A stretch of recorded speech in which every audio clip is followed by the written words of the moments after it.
terjadi tren perbaikan dalam pengendalian pandemi COVID-19. Laju penambahan kasus, bor, dan positivity rate mulai menunjukkan tren penurunan seperti yang terjadi di beberapa provinsi di Jawa. Namun demikian, kita harus tetap berhati-hati dalam mensikapi tren perbaikan ini, tetap harus selalu waspada menghadapi varian Delta yang sangat menular.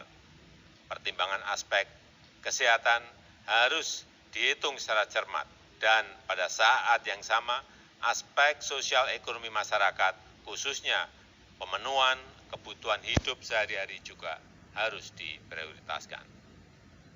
Dengan mempertimbangkan aspek kesehatan, aspek ekonomi, dan dinamika sosial, saya memutuskan untuk melanjutkan penerapan PPKM level 4 dari tanggal 26 Juli sampai dengan 2 Agustus 2021. Namun, kita akan melakukan beberapa penyesuaian terkait aktivitas dan mobilitas masyarakat yang dilakukan secara bertahap dengan pelaksanaan yang ekstra hati-hati sebagai berikut. Pasar rakyat yang menjual sembako sehari-hari diperbolehkan untuk buka seperti biasa dengan protokol kesehatan yang ketat.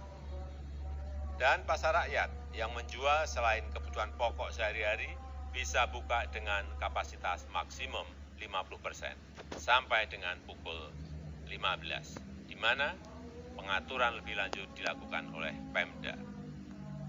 Dagang kaki lima, toko kelontong, agen atau outlet voucher, pangkas rambut, laundry, pedagang asongan, bengkel kecil, cucian kendaraan, dan usaha-usaha kecil lain yang sejenis diizinkan buka dengan protokol kesehatan yang ketat sampai dengan pukul 21, yang pengaturan teknisnya diatur oleh pemerintah daerah. Warung makan, pedagang kaki lima, lapak jajanan, dan sejenisnya yang memiliki tempat usaha di ruang terbuka diizinkan buka dengan protokol kesehatan yang ketat sampai pukul 20 dan maksimum waktu makan untuk setiap pengunjung 20 menit. Hal-hal teknis lainnya akan dijelaskan oleh Menko dan Menteri terkait untuk mengurangi beban masyarakat akibat pandemi COVID-19 ini. Pemerintah juga meningkatkan pemberian bantuan sosial untuk masyarakat dan bantuan untuk usaha mikro kecil, dan penjelasan secara terperinci akan dilakukan oleh Menko atau Menteri terkait.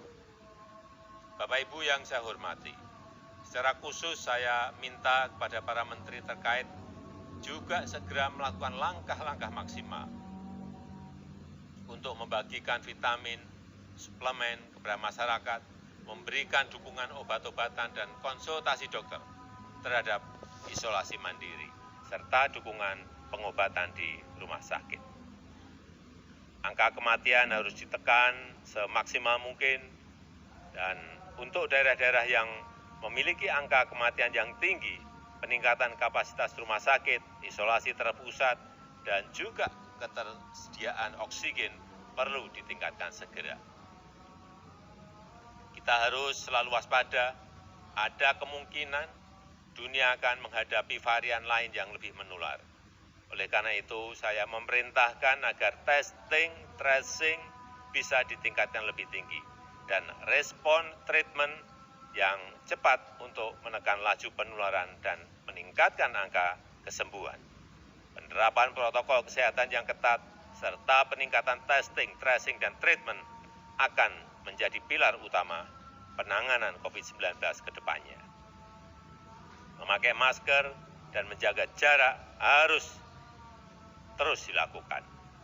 Terakhir, saya mengajak seluruh lapisan masyarakat, seluruh komponen bangsa untuk bersatu padu dan bahu-membahu melawan COVID-19 ini.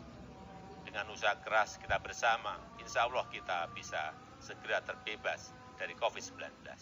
Dan kegiatan sosial ekonomi masyarakat bisa kembali normal. Terima kasih. Wassalamualaikum warahmatullahi wabarakatuh.